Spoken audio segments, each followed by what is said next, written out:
দর্শক আপনাদের আমন্ত্রণ জানাচ্ছি আজকের চট্টগ্রামে নুসরাত বৃষ্টি আপনাদের সাথে আছে।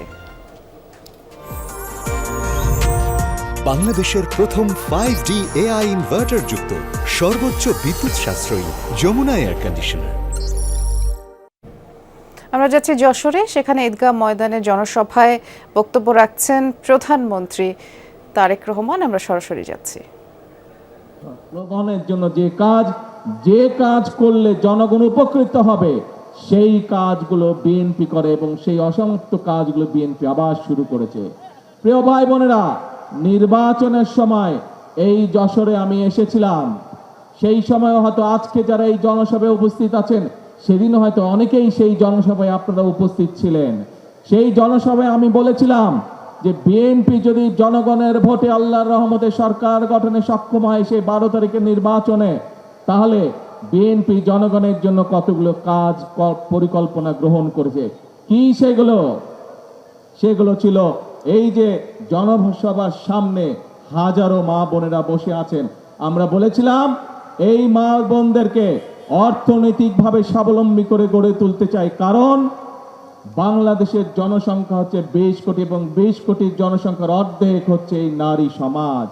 আমরা দেশকে নিয়ে যতই পরিকল্পনা করি না কেন, বাংলাদেশের অর্ধেক জনগোষ্ঠী যদি পেছনে থেকে যায়, বাংলাদেশের অর্ধেক জনগোষ্ঠী এই নারী সমাজ যদি স্বাবলম্বী হতে না পারে, দেশকে কখনো এগিয়ে নিয়ে যাওয়া সম্ভব নয়। সেজন্য এই নারী সমাজকে স্বাবলম্বী করার জন্য আমরা ফ্যামিলি কার্ডের কথা বলেছিলাম, মনে আছে আপনাদের? এবং আল্লাহর রহমতে সরকার গঠনের সাথে সাথে 1 মাসের ভিতরে আমরা ফ্যামিলি কার্ডের পাইলট প্রজেক্টের কাজ শুরু করে দিয়েছি।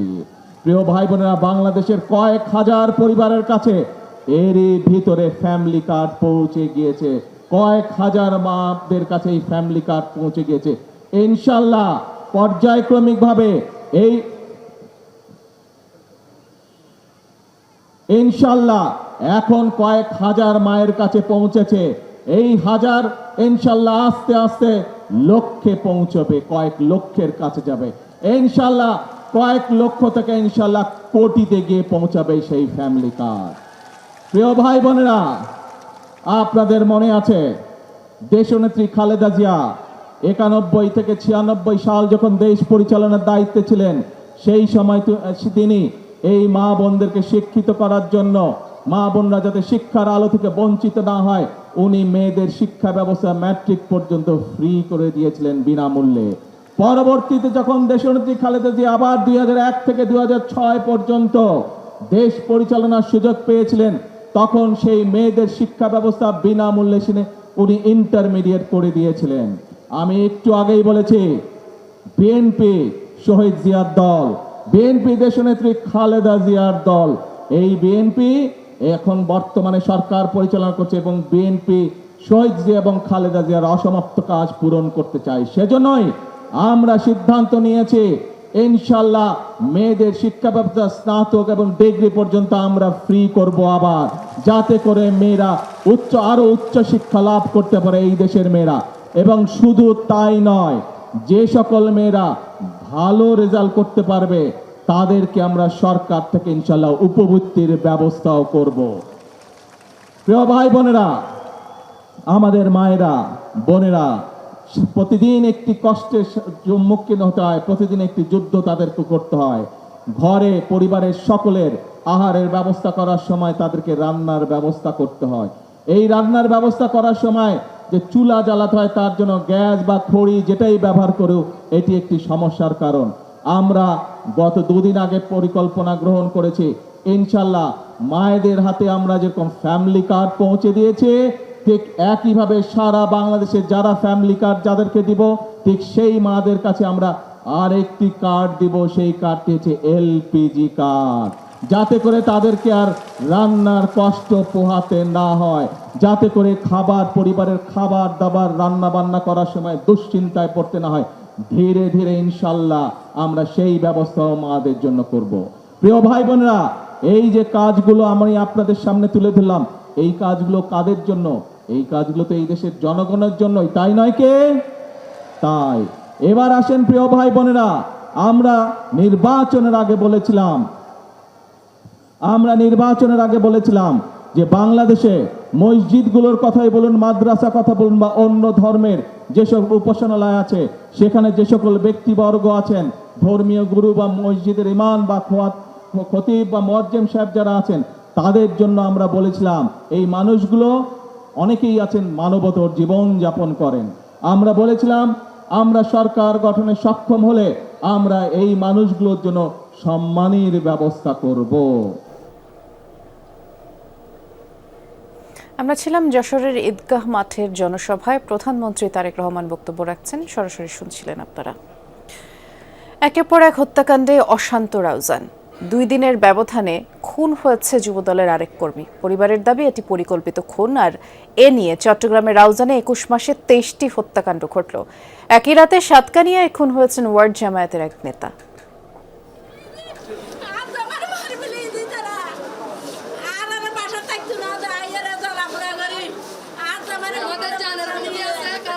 স্বামীর মরদেহ জরুরি বিভাগের ভেতরে, পাশেই বারবার মুছা যাচ্ছিলেন স্ত্রী। বাবার হত্যাকারীদের নাম ধরে বিলাপ করছে একমাত্র সন্তানও। তাদের আহাজারিতে ভারী হয়ে উঠে চট্টগ্রাম মেডিকেল কলেজ হাসপাতালের পরিবেশ। অস্ত্রধারী দুর্বৃত্তদের এলোপাথারি গুলিতে নিহত নাসির এলাকায় মধু নাসির হিসাবে পরিচিত। তিনি যুবদলের কর্মী এবং বর্তমান সংসদ সদস্য গিয়াসউদ্দিন কাদের চৌধুরীর অনুসারী। পরিবারের দাবি এর আগেও তার উপর হামলা এবং হত্যা চেষ্টা হওয়ায় তিনি বাড়ি ছেড়ে বিভিন্ন জায়গায় থাকতেন। গত বছর মাঝি ডানে চিকিৎসা করে গেছে না মশকালি গে গু মশকালি তো না নোয়ারাইছি গতকাল হালে হাম করতে মাগে গো আজ মারা লড়া লড়াই সাত দোয়ানত তো নানি মারি ফেলে জানে আলম একে মাহমুদ মন্নান টিপু বাসা মুসো ওরা সবাই মিলে আমার বাবাকে হত্যা করেছে দুর্বৃত্তরা। আমার বাবাকে এমন ভাবে গুলি করছে যাতে আমার বাবা বাঁচতে না পারে। নিহত নাসিরের বাড়ি কদলপুর ইউনিয়নের দক্ষিণ শামশেরনগরে। রোববার রাতে ঈশান ভট্টের হাটে দুর্বৃত্তরা তাকে গুলি করে। মুমূর্ষ অবস্থায় চট্টগ্রাম মেডিকেলে নেয়ার পর তার মৃত্যু হয়। মাত্র 2 দিন আগে শুক্রবার জঙ্গল রাউজানে বিএমও ব্রিকফিল্ড এলাকায় সন্ত্রাসীদের গুলিতে খুন হন বিএনপি সমর্থক কাউসারুজ্জামান বাবলু। 2024 সালের 5 আগস্টের পর এখন পর্যন্ত 23টি হত্যাকাণ্ড ঘটেছে রাউজানে। একের পর এক খুনের ঘটনায় আতঙ্কে অশান্ত এ জনপদের মানুষ। কারা মারে, কে কি জন্য মারে, এটা হচ্ছে সবগুলো ধারণ হয়েছে ওই যে বালু কাটার মাটি কাটার। কারো বাবা যাচ্ছে, কারো ভাই যাচ্ছে, কারো বোনের জামাই যাচ্ছে, মানে এই অবস্থায় এইভাবে নিরীহ মানুষের উপরে প্রতিদিন প্রতি রাত্রে অত্যাচার, মানুষের ঘুম পর্যন্ত হারাম হয়ে গেছে। রাউজানে একের পর এক হত্যাকাণ্ড এবং অবৈধ অস্ত্রের ঝনঝনানির পরও নেই কোনো বিশেষ অভিযান। প্রশ্ন উঠেছে আইনশৃঙ্খলা রক্ষাকারী বাহিনীর ভূমিকা নিয়ে। তবে সর্বশেষ 2 হত্যাকাণ্ডে 5 জনকে আটক করা হয়েছে বলে দাবি পুলিশের। সন্ত্রাসীদের কর্মকাণ্ড আর চলতে দেওয়া যাবে না এবং আমরা তাদের বিরুদ্ধে তারা যাতে মানুষের ঘুমের ব্যাঘাত ঘটাতে না পারে সেই জন্য যা যা করা দরকার আমরা করব, আমরা সেই ব্যবস্থা নিচ্ছি। এদিকে একই রাতে সাতকানিয়া রাস্তার মাথা এলাকায় মুখোশধারী দুর্বৃত্তরা হাতুড়ি দিয়ে পিটিয়ে হত্যা করে শাহাদাত হোসেন নামে একজনকে। পরিবারের দাবি তিনি জামাতে ইসলামীর ওয়ার্ড পর্যায়ের নেতা। রাতে নিজ দোকানের সামনে বসে থাকা অবস্থায় আক্রান্ত হন তিনি। জানে শোনেই মারছে এদের, এই যে তুর্কি, পিচ্চি কামাল, মিসলু, আক্কা পিছন দিকে হ্যামার দিয়ে মারছে। 10 বছর গিয়া 8 বছর গিয়া 7 বছর গিয়া সান মারছে আর এই নাতি ফালিবে হন আত্মন তার কে নেই। সুস্থ তদন্ত করে এই যে যারা এই ঘটনা ঘটেছে এদের অবশ্যই বিচার চাই। শহীদুল সুমন, যমুনা নিউজ, চট্টগ্রাম। এ বিষয়ে বিস্তারিত জানানোর জন্য সহকর্মী জুবায়েদ ইবনে শাহাদাত অপেক্ষা করছেন আমাদের জন্য। জুবায়েদ, প্রতিবেদনে দেখলাম যে 21 মাসে 23টি হত্যাকাণ্ড। তো এত খুনের ঘটনায় আইনশৃঙ্খলা বাহিনী আসলে কি বলছে? পরিস্থিতির উন্নয়নে কোনো ধরনের উদ্যোগ আপনার চোখে পড়ল কিনা?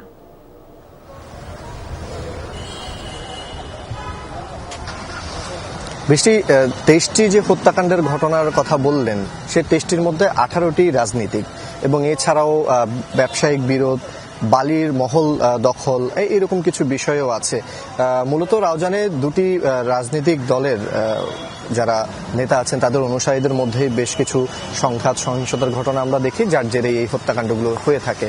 এবং এই হত্যাকাণ্ডগুলো কিন্তু প্রতিনিয়তই দুটি এভাবে হত্যাকাণ্ডের ঘটনা আমরা দেখছি। পুলিশের যে ভূমিকা সেটা নিয়ে সাধারণ মানুষের মধ্যে, বিশেষ করে রাউজানের যারা বাসিন্দা আছেন, স্থানীয় আছেন, তাদের বেশ আমরা ক্ষোভ দেখতে পাচ্ছি। তারা বলছেন যে তারা নিজেকে ঘর থেকে যে বের হবেন সেই নিরাপত্তা যে বিষয়টা সেটা তারা অনুভব করছেন না, এবং এই নিরাপত্তা ঘাটতি থাকার কারণেই কিন্তু একে একে হত্যাকাণ্ডের ঘটনাগুলো ঘটছে। যদিও বা আজকে একটি সংবাদ সম্মেলনে পুলিশ দাবি করেছে রাউজানে হত্যাকাণ্ডের ঘটনাগুলো তারা নিয়ন্ত্রণে নিয়ে আসবেন এবং এই ধরনের কোনো অপ্রীতিকর ঘটনা ভবিষ্যতে হবে না, এই নিশ্চয়তা তারা দিতে চান। তবে একের পর এক যে হত্যাকাণ্ডের ঘটনাগুলো ঘটছে সেই হত্যাকাণ্ডের ঘটনাগুলো কিন্তু সেই তাদের যে দাবি সেটা কিন্তু কতটুকু নিশ্চিত হতে পারবে মানুষ, সেটাকে অনেকটাই শঙ্কায় রাখছে বা মানুষ এখনো সেই জায়গা থেকে সন্দিহান। শুনছিলাম। বিস্তারিত জানানোর জন্য ধন্যবাদ আপনাকে জুবায়েদ। টেকনাফে বিশেষ অভিযান চালিয়ে বিপুল পরিমাণ বিদেশি আগ্নেয়াস্ত্র গোলাবারুদ উদ্ধার করেছে নৌবাহিনী। সকালে এক প্রেস বিজ্ঞপ্তিতে নৌবাহিনী জানায়, গোপন সংবাদের ভিত্তিতে টেকনাফের নীলার ফুলের ডেইল এলাকায় অভিযান পরিচালনা করা হয়। এ সময় ওয়ারেন্টভুক্ত আসামি ভুট্টো সাইফুলের সহযোগী এমদেলার হোসেনের বাড়ি তল্লাশি করে 3টি রাইফেল, 190 রাউন্ড তাজা গোলা, 10 রাউন্ড খালি কার্তুজ উদ্ধার করা হয়। পাচারের উদ্দেশ্যে মজুত রাখা 28,000 পিস ইয়াবাও জব্দ করা হয়। পরবর্তীতে উদ্ধারকৃত অস্ত্র ও মাদকদ্রব্য সংশ্লিষ্ট কর্তৃপক্ষের নিকট হস্তান্তর করা হয়।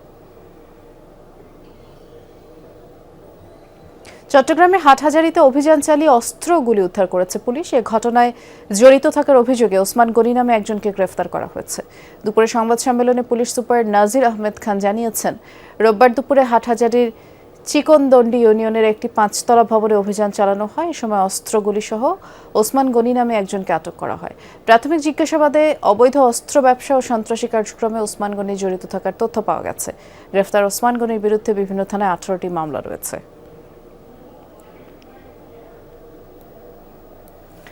প্রচণ্ড গরমে এক পশলা ভারী বৃষ্টি চট্টগ্রামের জনজীবনে স্বস্তি ফেরালেও নিচু এলাকায় তৈরি হয় জলাবদ্ধতার ভোগান্তি।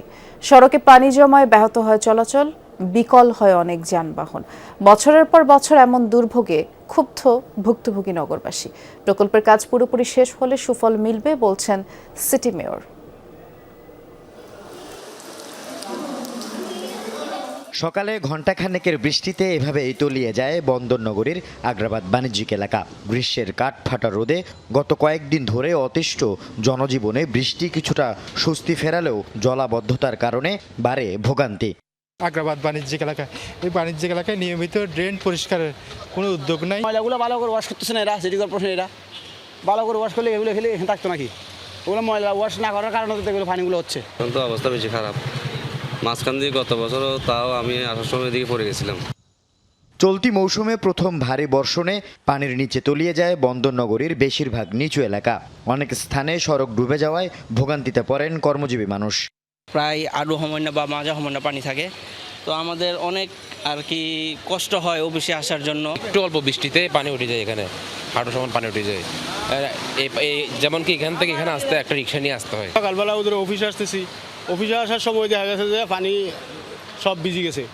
তো সব যে ভিজে গেছে এগুলো তো আবার চুলকানিও বাড়ি যায়। সবচেয়ে বেশি দুর্ভোগে পড়েন হাসপাতাল এলাকা খ্যাত প্রবর্তক মোড়ে চলাচল করা মানুষ। সড়কে জমে থাকা পানি আর সৃষ্ট গর্তে পড়ে অনেক গাড়ির ইঞ্জিন বিকল হয়ে পড়ে। মানুষ 4-5 জন ধরে টানিয়ে আনছে, এখন কি স্টার্ট নিচ্ছে? এখন স্টার্ট নিচ্ছে না, ইঞ্জিনে পানি ঢুকে গেছে। পানিতে শুরু করছি, স্টার্টটা বন্ধ হয়ে গেছে। তারপরে এখন দেখি স্টার্ট হয় নাকি। যে সিটি কর্পোরেশনে কোনো কাজ করতেছে না, তার জন্য এগুলো পানি জমে যাচ্ছে। এই যে নালাটা দেখতেছেন আপনার কি অবস্থা, নালার কারণে তো সবগুলো পানি জমে যাচ্ছে। সামান্য বৃষ্টি হলে কিংবা সাগরে জোয়ার এলে জলাবদ্ধতা চট্টগ্রাম মহানগরীর নিয়মিত চিত্র। চলমান মেগা প্রকল্পের কাজ শেষ হলে ভোগান্তি কমবে বলছেন সিটি মেয়র। শেষ 2টি খাল বাকি আছে, বাকি অনেক খাল তারা কিন্তু এগুলো ক্লিন করছে। তো আমরা মনে করছি যে তারা যদি মে 15 আমাদেরকে, যেটা আমি বারবার তাদের সাথে আমরা মিটিং করেছি, তো মে 15 তাদের বুঝিয়ে দেওয়ার কথা। তো বুঝিয়ে দিলে আশা করি আমরা বর্ষাকালের আগেই যদি বুঝে পাই তাহলে পরে এটা আমাদের জন্য এফেক্টিভ হবে। আল আমিন শিকদার, যমুনা নিউজ, চট্টগ্রাম।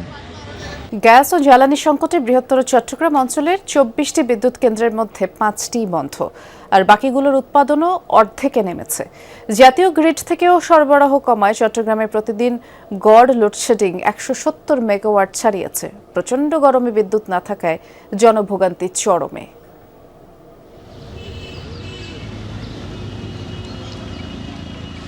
বৈশাখের কাঠফাটা রোদ, তার উপর লোডশেডিং, গরমে অতিষ্ঠ মানুষ প্রশান্তির জন্য ছুটে এসেছে প্রকৃতির সান্নিধ্যে। চট্টগ্রামে সিআরবিতে দিনভর দেখা মেলে এমন চিত্র। গাছতলা বসছি, কিছু হাওয়া বাতাস খাচ্ছি, ভালো লাগতেছে। ঘরে তো শান্তিতে থাকা যাচ্ছে না, কখন বাদে বাদে কারেন্ট চলে যায়। গাছের নিচে একটু ছায়া আছে, একটু ঠান্ডা লাগে, একটু ভালো লাগে আর কি। এর লেগে গাছের নিচে এসে বসে রয়েছি। গাড়ি চালাইও শান্তি পাচ্ছি না, তো একটু রেস্ট করতেছি, শরীর আবার শান্তি লাগলে তারপরে গাড়ি নিয়ে বের হবো। গত কয়েকদিন ধরে বেড়েছে লোডশেডিংয়ের মাত্রা। এই যেমন চট্টগ্রামের অন্যতম বৃহৎ মার্কেট রিয়াজউদ্দিন বাজারে দিনভর অবস্থান করে দেখা যায় প্রতি ১.৫ থেকে ২ ঘন্টা অন্তর অন্তর বিদ্যুতের লুকোচুরি। আমরা এভাবে হলে ব্যবসা কীভাবে করবো? যদি আইপিএস ব্যাকআপ দিচ্ছে না, কারেন্ট গেছে এখন ২ ঘন্টা হয়ে গেছে প্রায়। একবারে গেলে ১ ঘন্টা ১.৫ ঘন্টা থাকে, কোনো সময় আধা ঘন্টা পরে আসে, কোনো সময় আবার ২ ঘন্টাও থাকে। সর্বোচ্চ তো ৭ ঘন্টায় আমরা ব্যবসা করতেছি। ৭ ঘন্টার মধ্যে মনে হচ্ছে না যে ৩ ঘন্টাও আমরা ঠিকমতো কারেন্ট পাচ্ছি বলে মনে হচ্ছে না। বাসাবাড়ি ও অফিস আদালতের চিত্রও একই। ঘন ঘন লোডশেডিংয়ের কারণে ব্যাকআপ দিতে পারছে না আইপিএস, তেলের অভাবে চলছে না জেনারেটর। ১ ঘন্টা আসলে আধা ঘন্টা পরে চলে যায়, ১০ মিনিটও থাকে না। প্রচণ্ড কারেন্টের সমস্যা দিচ্ছে। ৩ গুণ তেল বেশি যাচ্ছে, তারপরেও আমরা কি জেনারেটরটা আপনার চালাতে পারছি না। ঘন্টা ২ ঘন্টা চালানোর পরেও কি আমরা কি বন্ধ রাখতে হচ্ছে। তো অনেক গরম পড়ে, এখন জেনারেটর অল্প সময় চালাইলে গরম হয়ে যায়, আর আমরা স্বাভাবিক মতন তেলও পাচ্ছি না। চট্টগ্রাম অঞ্চলে ২৪টি বিদ্যুৎ কেন্দ্রের মধ্যে ৬টি সরকারি, ১৮টি বেসরকারি মালিকানাধীন। এসব কেন্দ্রে বিদ্যুৎ উৎপাদন সক্ষমতা ৪,৬০০ মেগাওয়াটের বেশি, কিন্তু রক্ষণাবেক্ষণ জটিলতা এবং জ্বালানি তেল ও গ্যাস সংকটে উৎপাদন নেমেছে অর্ধেকেরও কমে। জাতীয় গ্রিড থেকে সরবরাহ কমেছে, ফলে দিনে গড়ে প্রায় ১৭০ মেগাওয়াট পর্যন্ত লোডশেডিং থাকছে। আমার চাহিদাটাও ফিক্সড না। যেমন সকালবেলা আমার চাহিদা ছিল ১১০০ মেগাওয়াট, আমাকে দিয়েছে ৮০০ মেগাওয়াট, 300 মেগাওয়াট সেটি আছে। এখন কত হচ্ছে? এখন ১১০০ মেগাওয়াট তোমার লোড, এখন দিয়েছে ১০০০ মেগাওয়াট, আমি কিছু মেগাওয়াট সরাসরি। তবে সম্প্রতি চট্টগ্রাম সফরে আসা বিদ্যুৎ প্রতিমন্ত্রীর দাবি, লোডশেডিং এখনও সহনীয় পর্যায়ে আছে। আমাদের এই মুহূর্তে যখন আমাদের এই সংকট, আমরা দুটো সেক্টরকে প্রায়োরিটি দিয়েছি। একটি হচ্ছে আমাদের কৃষি, আরেকটি হচ্ছে শিল্প। হাউস হোল্ডের লোডশেডিংয়ের মাত্রা বাড়াতে হচ্ছে, কারণ আমাদেরকে ওই দুটো জায়গায় ফোকাস করতে হচ্ছে। আল আমিন শিকদার, যমুনা নিউজ, চট্টগ্রাম। এখন থেকে স্পাইসি ক্রিস্পি পটাটা, প্রাণ পটাটা, একটি স্বনির্ভর বিস্কুট। চট্টগ্রামের ফুসফুস খ্যাত সিআরবির প্রাণ প্রকৃতি ধ্বংস করে হাসপাতাল নির্মাণ প্রকল্প আজীবনের জন্য বাতিলের দাবিতে মানববন্ধন হয়েছে আজও। ভয়েস ফর চট্টগ্রাম নামের সামাজিক সংগঠনের উদ্যোগে এই কর্মসূচিতে বক্তারা বলেন, শতবর্ষী গাছগাছালি, পাহাড় ঘেরা এই জায়গায় কোনো আঘাত চট্টগ্রামবাসী সহ্য করবে না। হেরিটেজ জোন হিসেবে ঘোষিত সিআরবিতে সব ধরনের প্রকল্প আজীবনের জন্য বাতিলের দাবি জানান মানববন্ধনে অংশগ্রহণকারীরা। এ সময় সংগঠনের সভাপতি, সাধারণ সম্পাদক সহ অনেকেই বক্তব্য রাখেন।